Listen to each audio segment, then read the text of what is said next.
and welcome to the Restaurant Technology Network's Town Hall featuring our top 3 from Startup Alley. It's very exciting today. I know that this is a highly anticipated town hall. Every year after MURTEC, we host the top 3 from Startup Alley in a town hall format. And this is where you guys can ask the questions. So come with your questions. Please use the Q&A functionality in Zoom or the chat to sort of spark your questions amongst yourselves, and we'll make sure that we save time either at the end and or even during the presentations to get to some questions from the industry. So I'm Angela Diffley. For those of you who don't know me, I'm the co-founder of the Restaurant Technology Network. I had the privilege of being at MURTEC watching about 6 weeks ago, watching all of this go down. We had a very exciting competition where we had a lot of people throw their hat in the ring for the Startup Alley. And then we had 3 judges from Costa Vida, Jollibee's, and TGI Fridays.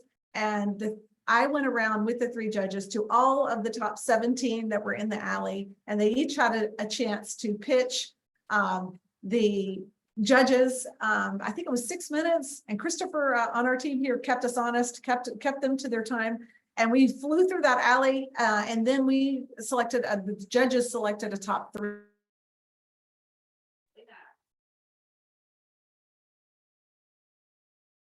So I hope that you all have been hearing me. Have I been muted? Just at the end, you muted yourself. Okay, good. So it's really exciting to be here and to share with you these top 3 really entrepreneurial, exciting companies that are bringing fresh new perspectives and fresh new ideas to the restaurant industry. Maybe they're here to disrupt. Maybe they're going to be the next big thing. We hope so. So we're here and we're going to get this conversation started. So I'm thrilled to be here and thrilled to introduce my guest. So today we have panelists from Devour, Expo, and Voosh. You will learn a lot more about their solutions and you'll be able to dive in and ask them a lot more questions. Joining me today is Jose Vieitez, and I want to welcome him. He is the investment director of Comcast SportsTech Boomtown Accelerators. And this is a very special guest that we have here today because Jose was with us on stage, and Comcast Business has been a very avid supporter of RTN Startup Alley since inception.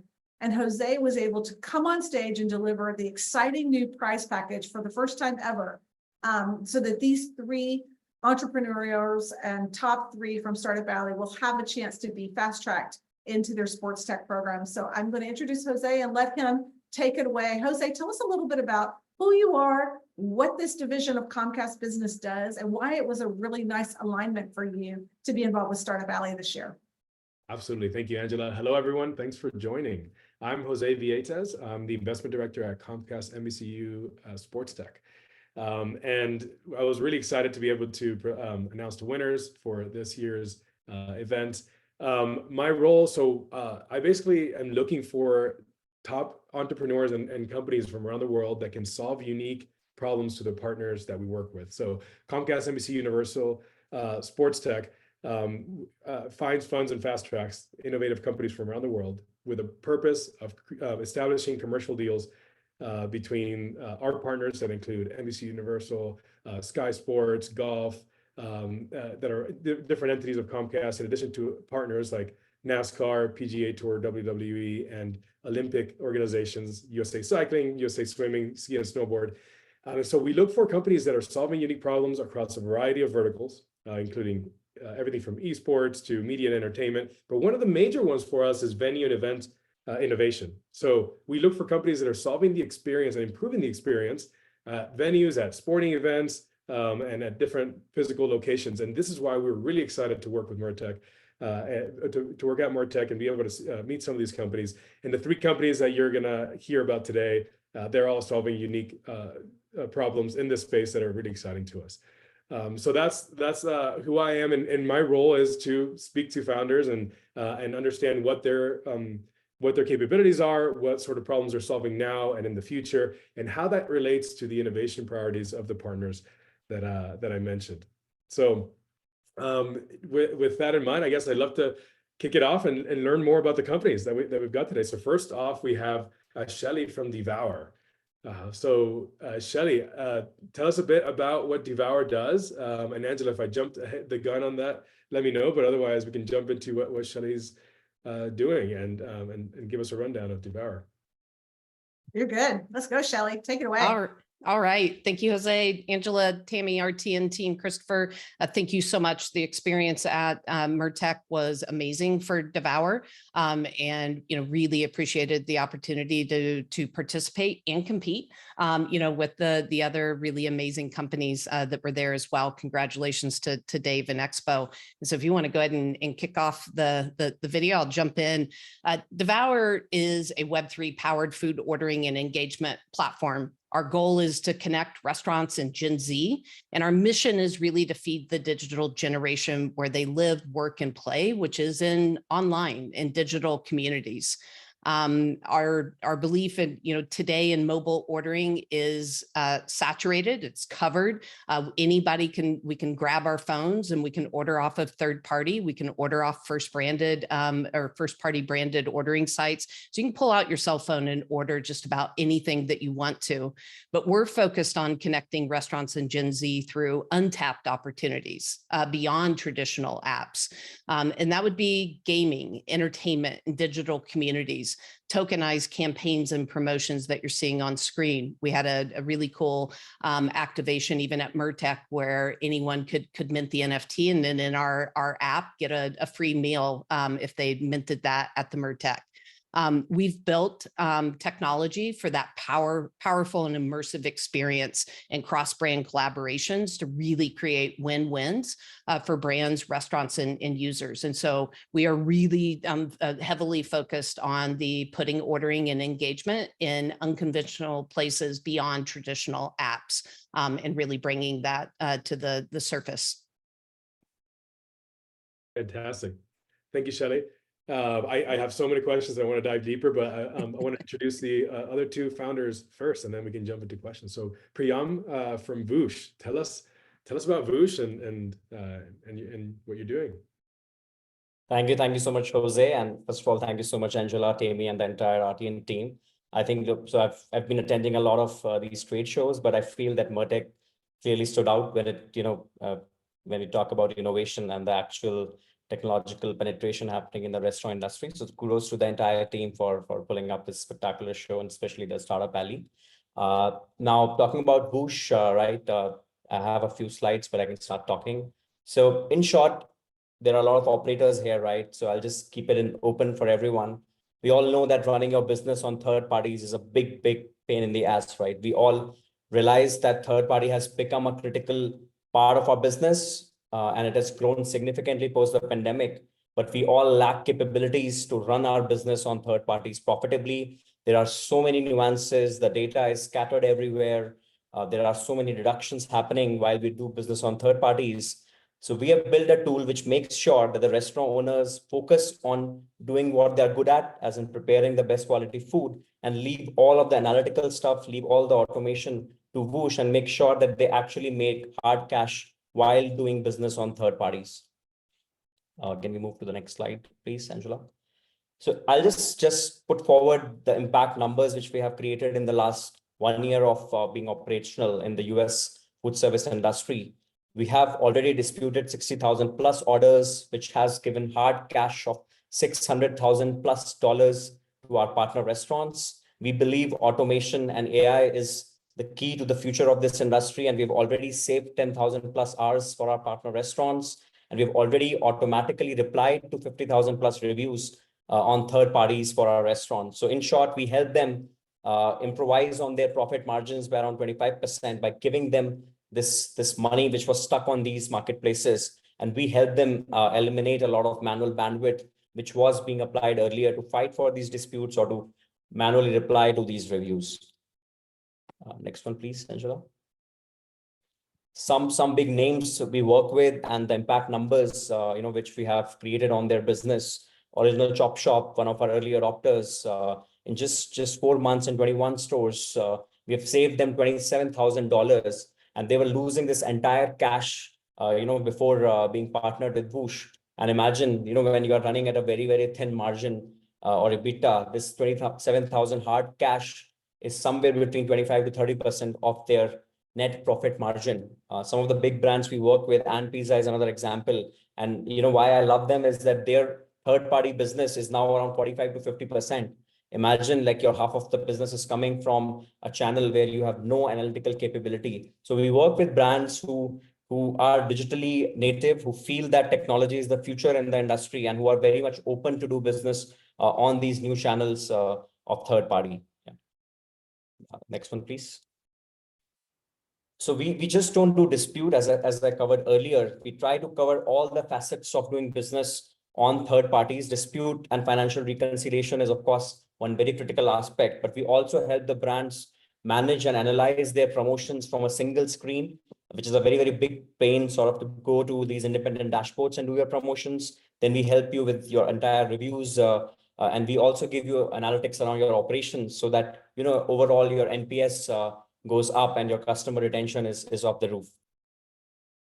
Next one, please. These are the key integrations which we have. So we work with DoorDash, Uber Eats, Grubhub, which are the top 3 third parties. We've also integrated Easy Cater. So, we have sorted your catering as well. For reviews, we have Google and Yelp, and not just third party. We also work with your first party orders. So if you are fulfilling your first party orders via DoorDash Drive, you can get your disputed money back in a single click via Voosh. So yeah, that's it, everyone. And the best part is that, as a restaurant owner, we respect your time. We know that it's such a pain. There are so many SaaS companies who are just trying to onboard you. With Voosh, you just need to give access on your third parties, and within 5 minutes, you just start getting your money back. So it's just as easy as a breeze for you to get onboarded with Voosh. Yeah, so that's my time. This is our website. Please visit voosh.in. Feel free to contact me, and we'll just set you up ASAP. Thank you so much for this opportunity, Angela. Thanks, Priyam. Yeah, really appreciate it. Sounds like money in your pocket. So our final company. So these were the 3 top finalists for the Startup Alley, and actually Dave's company Expo ended up being the winner of the event. So with that, Dave Liu, would like you to kick it off and tell us about Expo. Thank you, Jose.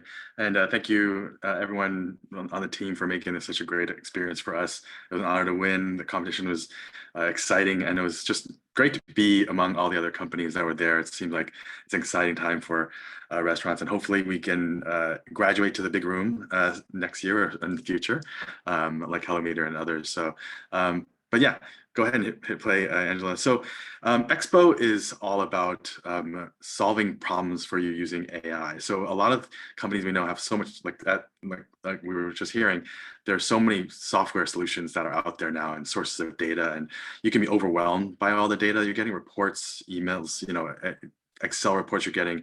And for us, it was about how do you make an operation more streamlined, and how do you get that data in the hands of the people that need it, that can actually change the bottom line, impact the bottom line. And so we know that you didn't hire people to manage your restaurants that could do Excel spreadsheets or read, do SQL queries and understand all these reports and analyze it. What we do is we use AI layered on top of all your data to tell you exactly what you need to be working on, and your manager is telling them what to do. So you can make a good manager great, and you can make a mediocre manager really good, just because we're saving them the time from actually digging into the data themselves and giving them instead the answers, and quantifying kind of the opportunities. So whether it be, your priorities of, I want to increase sales, and that might be, certain stores attachment rates or upsizing, or it could be selling more beer and wine and liquor, training your team and staff to do the right things and sell the right things. But also it could be, what are you wasting money on? There's someone's ordering too much ketchup, or this store has too many napkins, and you find out, oh, they've been giving away ketchup with every burger instead of just putting it out there and only when they ask. So those types of things, a lot of people, it's just so much overwhelming data, you don't know what to focus on. And so at the conference, I mentioned this, when you go to a doctor and you get your blood test and you find out there's blood pressure's high and your cholesterol's high, but don't worry about your sugars and your liver's fine. Like, we basically give that to you, and we tell you what are the things that you need to focus on, what are the priorities, and what are the areas that you need to be concerned about. And that's what will drive kind of results for your business. At the end of the day, right now, with food costs rising, labor costs rising, everything's really tough out there. But if we can help you find found money out there in all these different situations, whether it be, we tell you exactly which person is responsible for late DoorDash delivery, orders being finished, or which person is probably potentially stealing from you in loss prevention because they're copying and giving away too much.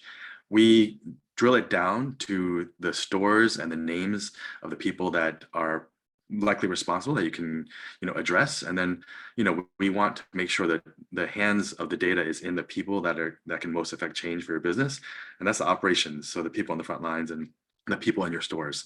So at the end of the day, AI sounds, people are throwing AI out there left and right, but we want to make it simple. If you could use ChatGPT on top of your own restaurants and ask the right questions, what would you ask? And how can you solve things like increasing sales, decreasing labor, decreasing food costs? These are the questions that we know you all care about. And we're using AI to basically become that super GM for each of your stores to help you manage your stores better. That's fantastic. Thank you. What's really cool is you're doing this very relevant AI solution and application in the restaurant industry, but you've been at this for a number of years, right? Like before it was the AI hype. I'd love to tell me more about how this company has evolved, I guess, over the years. Yeah, so I mean, this is a longer story, but when we started the business, it was around the labor problems that we saw all restaurants having. So it was supply crunch issue. It was hard to hire people. People were turning over constantly. People were not showing up to work. So we started a platform called Paired, which was a labor marketplace where you could actually, it sounds ridiculous, but if you were a fast food chain or a 3-star Michelin restaurant, you could, if a dishwasher didn't show up that day or a prep cook didn't show up that day, you could actually request someone with that skill set that we verified already who worked in the industry in the past and had experience come in and fill a shift for you. And we took care of, you took care of the payment there and basically showed up to work. So, we had, very prominent 3-star Michelin chefs, messaging us to get them cooks because they didn't show up that day. And then when the pandemic happened, the marketplace swapped, and there was no longer a need for supply because labor wasn't needed, and so we had to figure something out. So we started working with bigger groups and restaurant chains to figure out their problems. So we now work with Wingstop and Burger King and Popeyes and Whataburger and Macaroni Grill and others. And we've learned kind of across the board all the similar problems challenges that restaurants have. And again, that makes our AI a lot smarter, and we customize it to that business to find out, if burgers are what you sell, then we will figure out how do you upsell kind of bacon and cheese. If you're in a fine dining restaurant, how do you sell more wine? But these are the problems that we know that these restaurant operators care about. That's excellent. And before then, you worked at a number of tech companies across Silicon Valley, it looks like. What led you to then enter into the restaurant space? Yeah, it's a good question. I've worked at Apple, eBay, and a lot of big companies, and for me, I mean, I've always just loved food, and so it was all about helping these. Initially, it was about helping mom and pops, these people who are opening restaurants all over the country, figure out their problems. But now, I mean, we're seeing the impact we can have at scale when we can work with these restaurant operators who, honestly, they're spending time like stuck in Excel spreadsheets all day when they could be actually helping people and customers. And so, for us, it's about how do we help use technology to actually streamline their operations and improve their experience. So they're not spending time away from their family, their kids, and other things by sitting in Excel spreadsheets trying to figure out what's going on. It's a good mission, being able to optimize your time. I love it. Priyam, also on the kind of the AI side of things, and you've been also at this for a few years. Tell me why Voosh came about and this iteration of it. Yeah. So I mean, it's again a long journey, but how it started just it's a post-pandemic era. And I was analyzing a lot of industries to work upon, but I felt that the industry which was the most badly hit post-pandemic was the restaurant and food service industry. And that's when we started thinking about how can we actually enhance the revenues of these food service entrepreneurs, because everyone was more or less struggling. The churn was around 95% plus. Everyone was just trying to make the ends meet. And we were all techies, and we felt that we have to implement technology to make sure that these restaurant folks start to thrive in this bad times. And that's when we started a virtual brands model. So like I've been an operator myself, that's why I understand the the pain of doing business on third parties. So we had like a virtual chain of around 150 plus restaurants, and we implemented external brands to make sure that the business of the standalone operators go up by around 25 to 30%. And that's when our journey started. And then we evolved to a SaaS product because we realized that when you are doing business on third parties, it's so difficult to actually make hard cash profits, right? It looks from outside that the gross margins are 50-60%, but we don't know that around 60 to 65% of the money actually goes back to these marketplaces. And that's why it's like almost close to impossible to actually make profits because there are so many leaky buckets. And that's when we thought of building a technology which can actually automate a lot of stuff and make sure that the operators are actually doing what they're supposed to do, and rest all the other stuff is left to the technology. And that's when we started building a lot of modules. We built like the first MVP version in which we were collating all the marketplaces and giving them a nice reconciliation across all the data points. And then we started building layers of dispute management, review management, promotions management, downtime controller. And now I'm very proud to say that we are the only ones to have an entire suite of services which helps you manage and grow your third-party business profitably. And now we've also ventured into first party. That's like in short, our entire journey of Voosh and how we're helping the food service entrepreneurs in the US. Excellent. And on that, so you mentioned multiple offerings. The main one that stood out was the recuperating losses from delivery platforms. What are maybe the top 2 or 3 of your modules that your customers just love? Our customers, so like our hero customers, of course, we have Papa John's, we have Joe and the Juice. A few ones which I named are And Pizza, we have Dig, we have Groucho's Deli. Yeah, so these are some of the famous ones. And of course, we work with a lot others which are in 5 to 20 locations range. There are like multiple others, but these were the noteworthy ones. Yeah. And no, sorry, I didn't mean the customers, rather your offerings. Sorry. Like which of the modules that you offer are? Oh, sorry. Which are the most common modules you're saying? Yes. Yeah. Yeah. So, okay. Yeah. So dispute management, financial reconciliation are like the ones which directly sort of impact your, your recoup revenue. So you get back around 3 to 5% of your sales, which is stuck in the disputed money, which is about 20-25% of the profits. That's the hero module. And then we have the review manager, in which we give you access to manage all your reviews from a single screen, and B, you can actually respond to all the reviews and give them cashbacks using our AI. That's another module. Third and most interesting one is the promotions and advertising module, in which you can not only configure all of your promotions using a single window on the Voosh dashboard, you can also analyze all your historical promotions, and you can take decisions based on the insights which our dashboard is giving to you. And promotions is around 10 to 15% of your overall gross revenue, which you end up giving back to these marketplaces. So imagine a store which is doing, let's say, $1 million in gross sales on third parties. Almost $100,000 are going back to these third party, and how you are, what kind of ROI you are generating on this spend will more or less define your profitability. So it's super critical. And there's so much lack of awareness in the entire industry that most of the brands are still losing money on these marketplaces. So hence we've created these modules to make sure that the brands are actually making some cash while doing business on third parties. I think there is a question. Angela, would you mind me answering right now, or? Absolutely, go for it. It looks like it's, can you expand on the financial reconciliation module?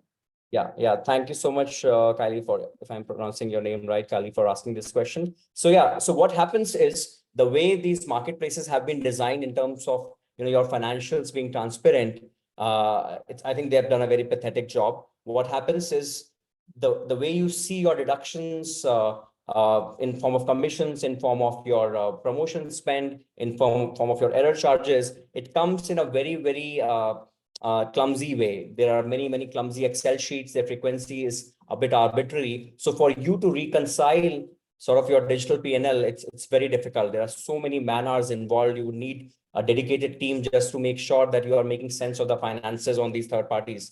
Now, what Voosh does is we we crawl and we go inside all of your independent dashboards. We pull in all of your financial data, and we give you a very nice, easy to visualize a digital P&L of your entire business, where you can put in filters across brands, across locations, and across the dates, and you can see what are the financials of your business on those dates. And it's very easy for your finance team to just download an Excel sheet, which is a consolidation of all of your third parties. And good news, we have also integrated Easy Cater now. So your catering business plus your third party business, all your finances are now sorted with the Voosh financial reconciliation module.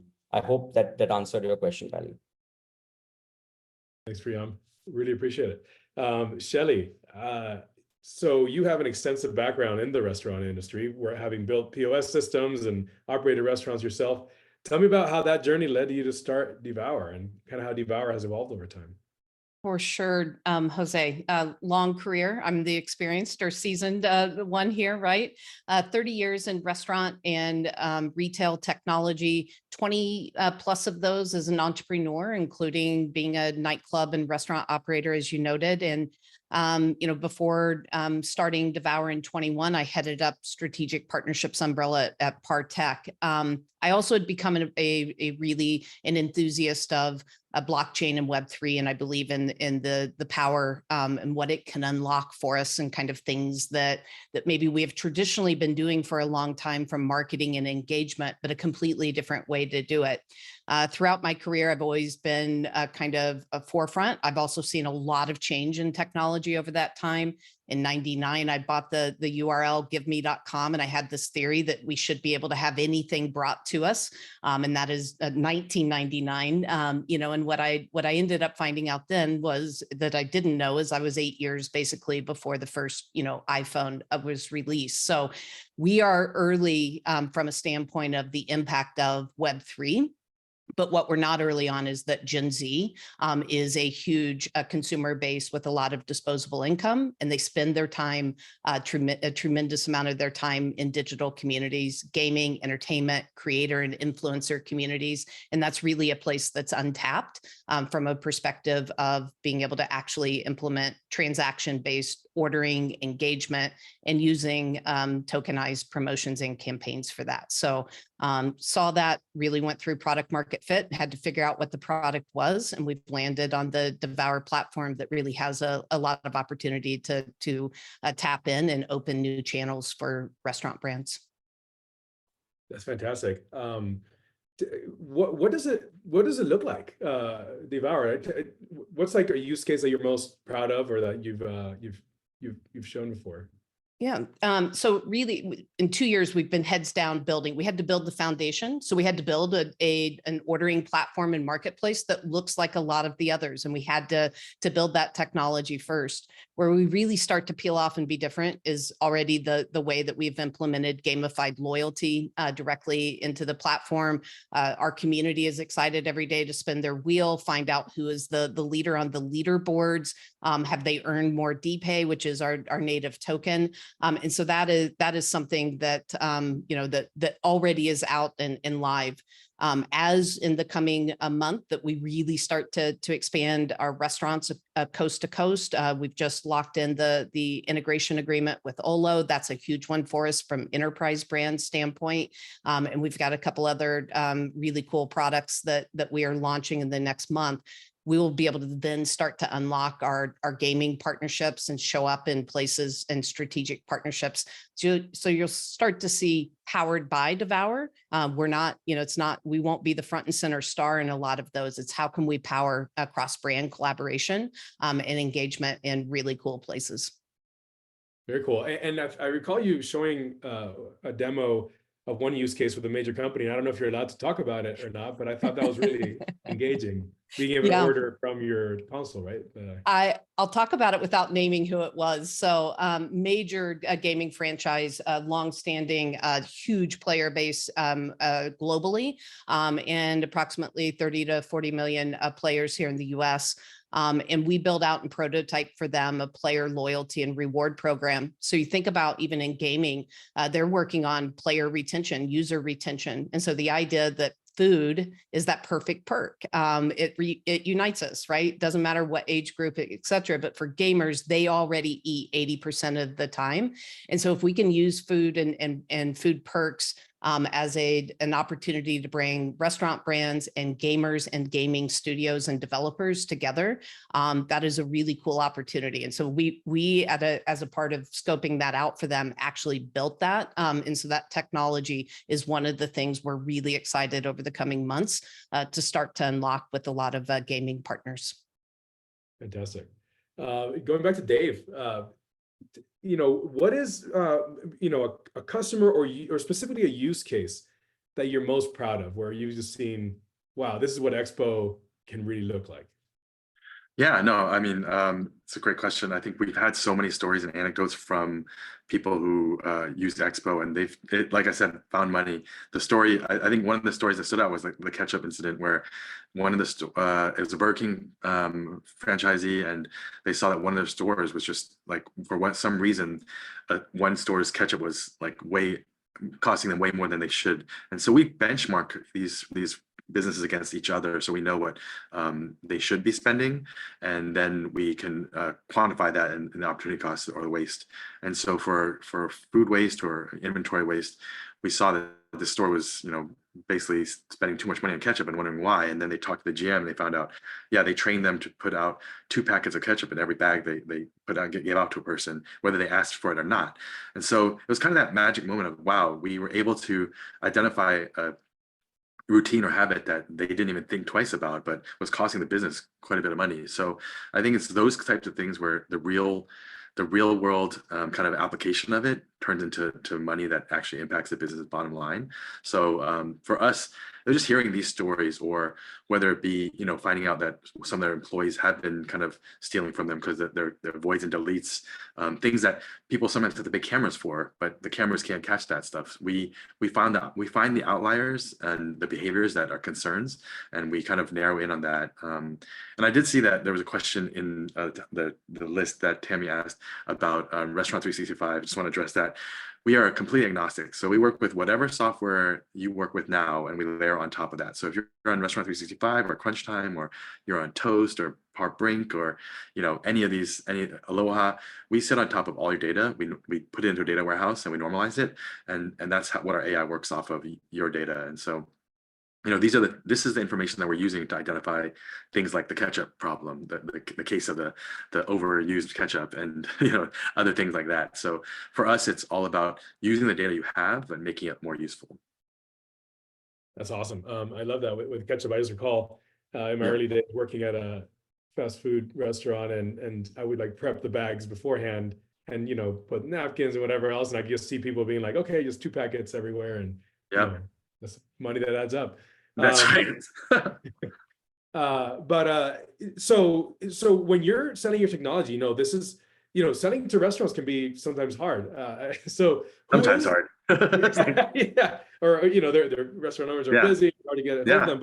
But who is it that's your ideal person to talk to at a company? Like, perhaps if somebody's in the chat and says like, who is it that you're like, if you're in this role, this is what I talk to. So. Yeah.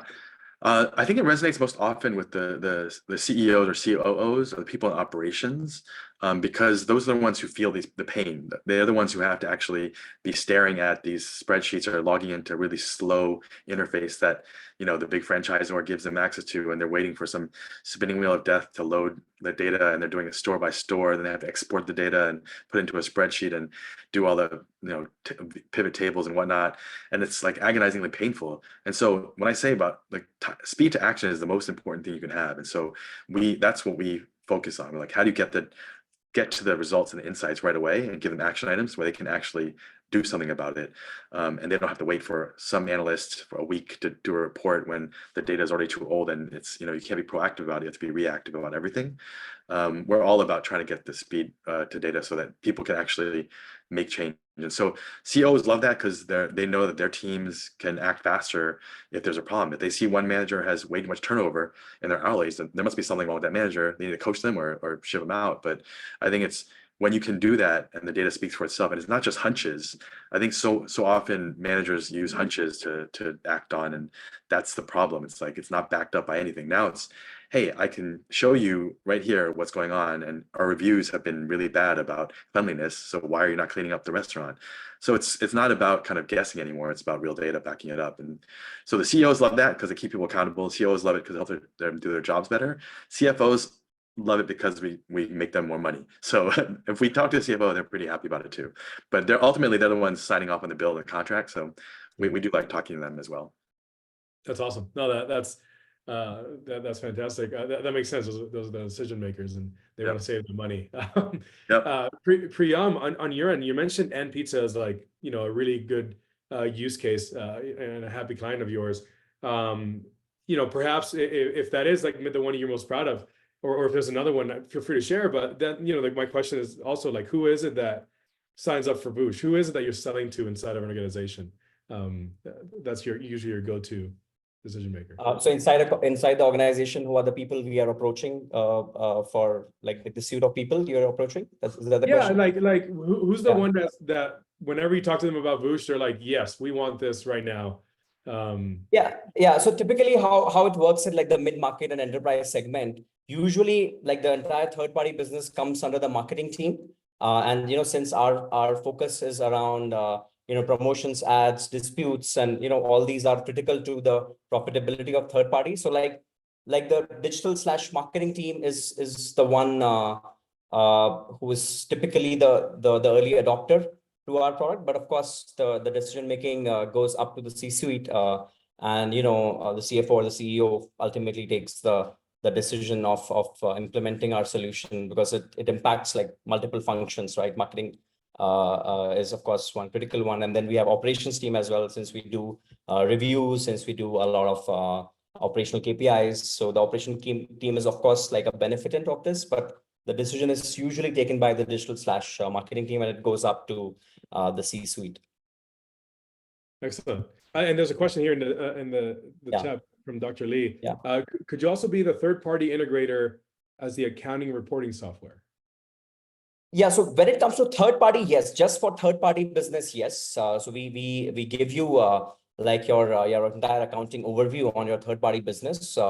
And honestly, what we are basically doing is pulling your information only. It's not like we are pulling information from any third party resource. We don't work with an API integration on top of any other software. So what we do is we go inside your third party dashboard, and we just pull in your own information and just sort of help you visualize in a very, very easy to visualize format, if that was a question. So yeah, you can use us for your third party accounting visibility for sure. You can do that. Awesome. Thanks, Priyam. Shelly, you've got a number of questions that have been coming through. One is, you know, they see that you do in-game ordering, which I love. Have you ever thought about embedding your tech into an OTT feed like Hulu or Peacock? For sure. So when we say entertainment, right, the idea of where our tech can go in voice ordering, Hulu, Comcast remote headsets, VR, AR, for sure, that is kind of the next gen where we're going in our innovation. We built the foundation of the tech. Second half of this year, we'll start diving into things like consoles, Twitch extensions, ways that we can put our tech in our restaurant network and the partners that are partnering with us directly in a lot of different environments. So very excited about that. Fantastic. And you have a few more questions. What's your time frame for nationwide launch, or perhaps in general, what's your general time frame for your product? I know who's asking that question, and he's been waiting to place orders for a long while now. Over the next 30 days, we will start to expand exponentially. So we will be expanding and testing about 12 markets in the next 2 weeks. We will have our Olo integration done within 3 to 4 weeks, and we've got a number of merchants and brands that are ready to roll in as soon as we get that done. And then the product that we're using using to launch the 12 markets. We'll expand that coast to coast. So stay tuned the next 30 to 45 days. Right now you go to the app, you can play Go VIP, you can earn points, you can start earning prizes, rewards, and kind of stack up your purchasing power dollars in DPay in the app. But you may not find a lot of restaurants near you, and that is going to change tremendously over the coming month and a half. Love it. Another question from John Silvertooth from CPK. You mentioned that Olo is a partner now. Are you also, or are you? We're also working on a Rails integration, and if so, is there an anticipated timeline for that? Yeah, absolutely, John. That is the agreement that we have just recently secured. So it's the Rails integration. We've had the API scope for a while now, anticipating that we were able to come to a partnership. We've really looked forward to working with Olo and all the brands that are on Olo Rails. Our team it'll take about 3 weeks. I'm going to give them a buffer to 4 weeks to finish that integration. We'll go through certification. Our team is already starting. We've got a long list of merchants that have said, yes, as soon as you have Olo Rails, we want in. And we're starting to do as much pre-onboarding and building those out as we can. So John, we'd love to talk to you, for sure. And our team and Ria, that's just recently joined our team, former partner success at Olo. And we're fortunate enough to bring her on as our senior director of partner success for us at Devour. And she's really, working with a lot of the brands on Olo Rails to go ahead and get them in so that we can just turn the light switch on and start putting you out there with our strategic partners. Thanks, Shelly. Awesome. Dave, tell me a bit about who is your ideal, your dream customer. You don't need to name a specific name, but you can in case they're in the chat. But whether it's the size or brand or the segment they're in. Yeah, no, I don't know that there's anyone. Anyone with over 1,000 units sounds great to me, but I think for us it's the number of units matters less than. It doesn't matter what kind of restaurant, if it's like QSR or full service. I think for us, we love solving. I think the most exciting thing about the bigger the numbers is that we have more data we can work off of to get more, drive more insights for our AI, and the more data we have, the better. So if it is a large group chain, that's great. But I think the ultimate goal would be if the more restaurants we have on, the more we learn from each of them, and it gets, the AI is just smarter in general. So for us, whether it's full service at a Fridays or a Cheesecake Factory, that's great. But if it's at a Panda Express or KFC or whatnot, it's all, for us, it's about building it for those operators. And once we get into one operator, we learn so much about that brand specifically and what drives that brand and what they care about. And every brand is different. So if it's a pizza chain versus like a taco shop, it's completely different. But we also work with multi-unit restaurant groups. Like in Dallas, we have a group that has 15 different concepts. For them, it's about learning about each of their concepts without kind of getting overwhelmed with all that data, because they're all different. So I think there's no one dream client. Personally, I do love Panda Express, and I would love to eat to help them out. And they also have like 1,500. They have a lot of restaurants, so that would be a big win for our business too. I do like the orange chicken. It's very good. Yeah. What does it look like? What's kind of the big next milestone you're kind of shooting towards in the near future? Right now we're doing a lot of stuff like forecasting sales and predicting the future. That's really exciting for us. But I think one of the things that we get asked about the most is, can you do my job for me? Can you write the schedules for me? Can you so that I don't have to figure out the schedules? Can you do my food ordering for me so that I know how much I need to order? So all that is part and parcel to kind of the forecasting, the understanding the past to predict the future, and then ultimately actually executing the orders. Right now we help humans to order and we give them the data to do it, but we have to still trust the person's judgment. But at some point, once they have enough confidence, we have enough confidence and the restaurant has enough confidence, it'll just do the work for them. So again, that's one more thing we take off their plate that they can use to focus, that time they can use back to focus on their customers and serving their customers. That's awesome. Thanks, Dave. Priyam, what's your ideal customer, whether it's size-wise or a certain niche or brand? If you ask me one brand, I would definitely name Starbucks because I've been like a very, very big admirer. You know, the way they've done global expansion, the way they look at operations, I think is phenomenal. So of course, I would love to partner with them. And I truly feel that ours is a global product as well. And since they have done a phenomenal job having a very, very strong global presence, so that would definitely be an ideal partner for us. Yeah.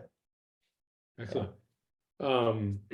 There's a question here from Marina. Can you speak about the positive impact on how your platform is reducing chargebacks? I think that's a great question, Marina, right? So, I mean, it's a bit counterintuitive, but I would say that our ultimate goal would be that the restaurants actually stop getting any form of a chargeback, right?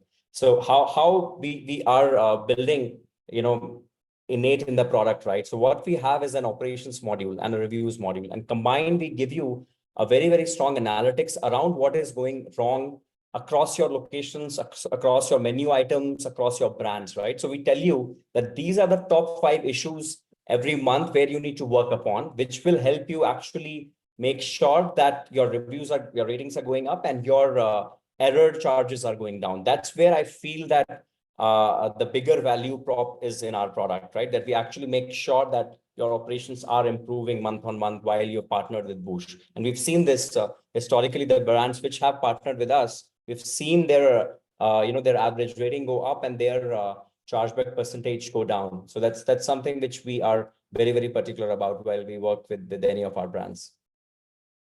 That's great. Thanks, Priyam.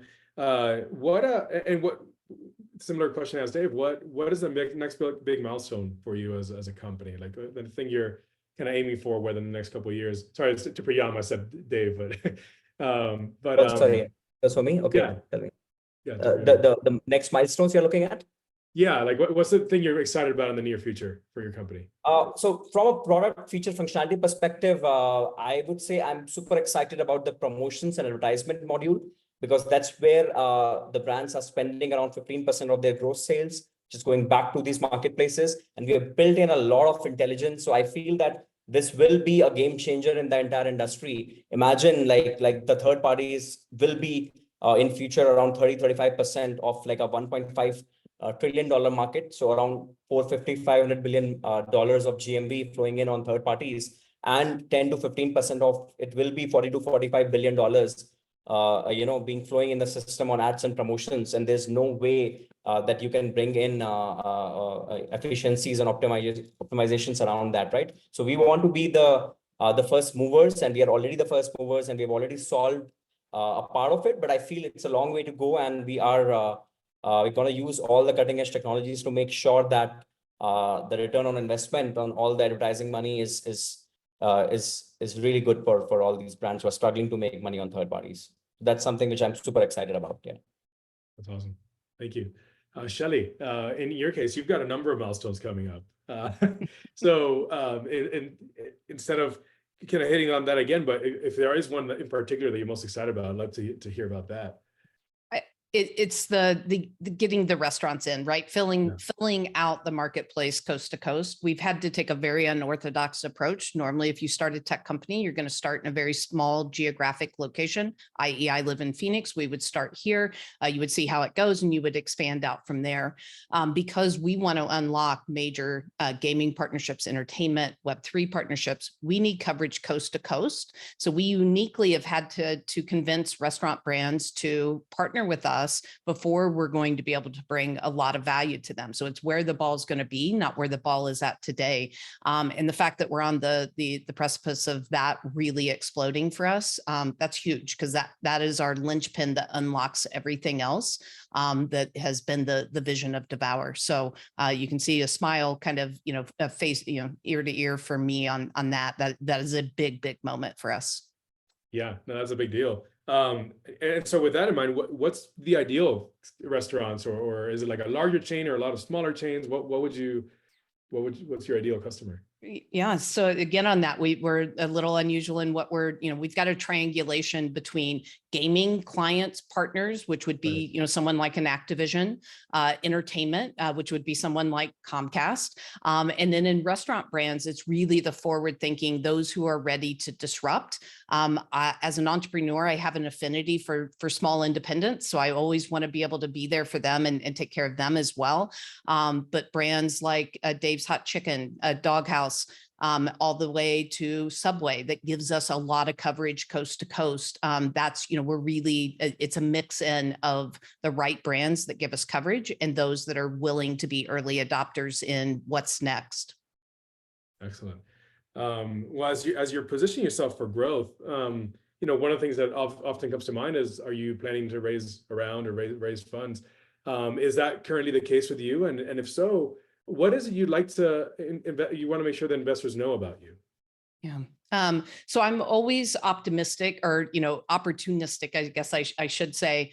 The right investor comes along, even if we're in off cycle, to you know, create the relationships and take an investment, you know, where we are. We had a successful pre-seed round last fall.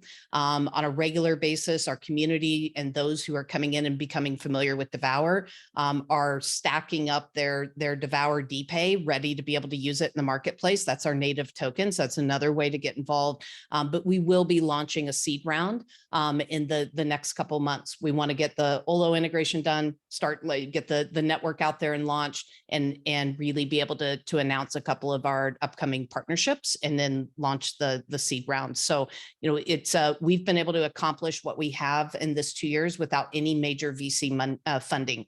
We've done it bootstrap. We've done it very capital efficiently. And so that round and seed round will be, how do we blow the doors off? How do we scale this and grow? And that's really where that funding will go to, is 100%. How do we take Devour to that next level and scale to millions of users within the platform? Perfect. Excellent. And Priyam, similar to you, are you currently raising or planning to raise, and what would you like your potential investors to know about you? Like the number one thing. Yeah. So we already raised our seed round like a couple of years back, and then, you know, we've been building Voosh since then. So we raised our seed round from Y Combinator and a couple of Silicon Valley angels and VCs. But now I think we're gearing up. Now we feel that we have a strong product market fit. We have some big names already using us, and we have a strong pipeline. So I think we have already geared up now for our next big round of financing. So I think we are almost there.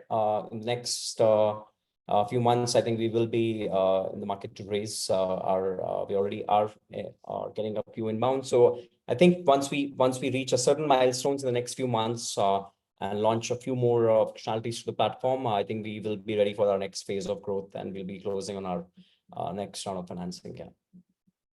Excellent. And Dave, same question to you.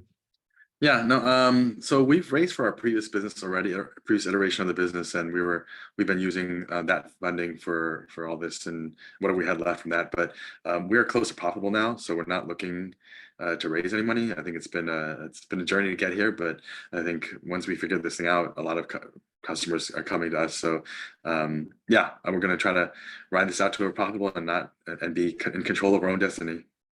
I love that. That's excellent. So I guess with Expo, a question that comes up is, what, you know, are you beyond restaurants? Do you see yourself Expo applying to the greater hospitality industry, and then do you see yourself expanding beyond hospitality and restaurants and such? Yeah, no, that's a great question. We have a lot of people that come to us asking about how can we apply this solution to, like, you know, hair cutteries and, like, you know, like supercuts, things like that, or car auto shops. And at the end of the day, it is about getting the data simplified for people who need to use it in the front lines. And I think that's something of value to many people. I think one advantage we have in the restaurant space is that we know it well. My co-founder, straight out of college, he graduated from Stanford and then went to culinary school, and so he cooked for Thomas Keller at Per Se, like as a prep cook, and then he wanted to start his own restaurants, so he started fast casual restaurants. So he operated his own, and, you know, this is what we know, and these are the problems that we know how to solve right now.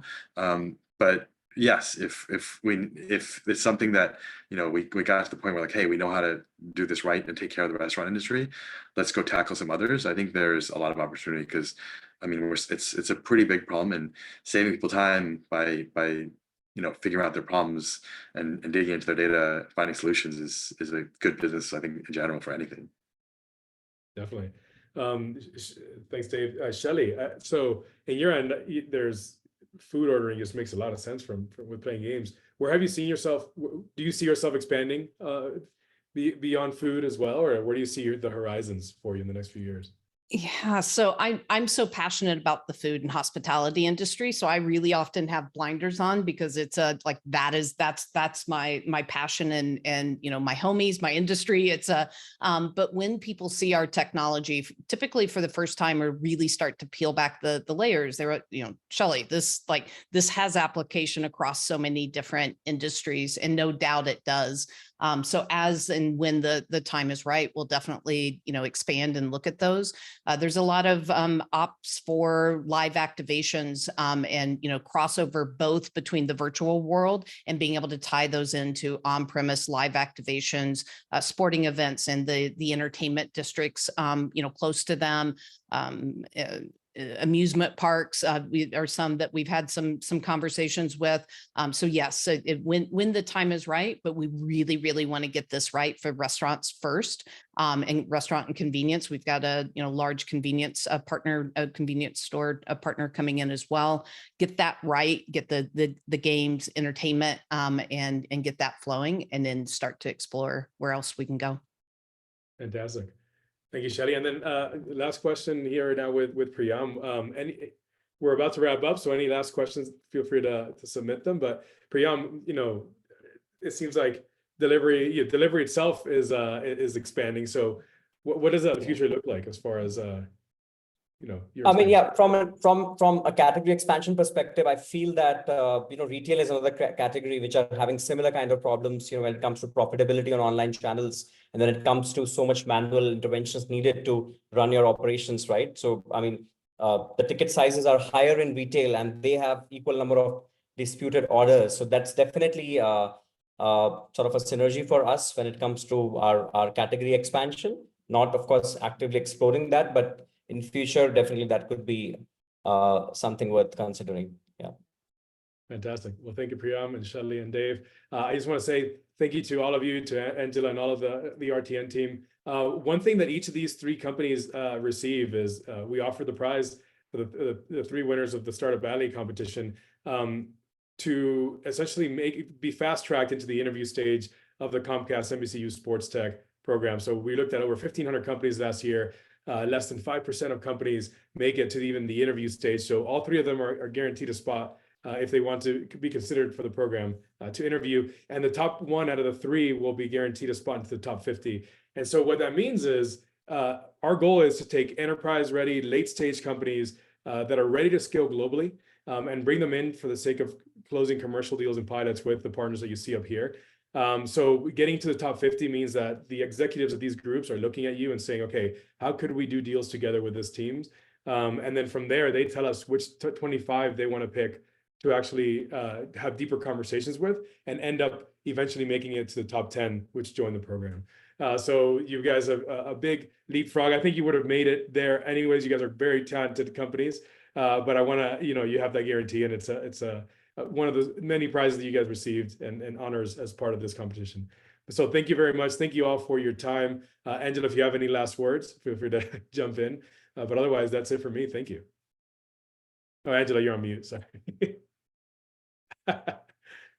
I want to say thank you, Jose. What a wonderful prize package, right? To be able to fast track and give them that opportunity to interview, and gosh, who knows what will happen from there with the sophistication of your accelerator program and how much you nurture those entrepreneurs. So thank you for that add-on honor for the top three for this competition. We couldn't be more grateful to Comcast Business for supporting it all these years and for adding that extra layer of excitement around the program this year. So thanks again, Jose, for joining us and asking such insightful questions. Thank you to all the panelists who joined us today, and certainly for all the attendees that were listening in. Thank you so much. We've recorded this entire session. We will be following up with everyone, so you can watch it, share it with your colleagues, and go have a great day. And congratulations again to our top three. Great job, and I can't wait to see what you all do next. Thank you. Thank you so much. Thank you so much, Angela.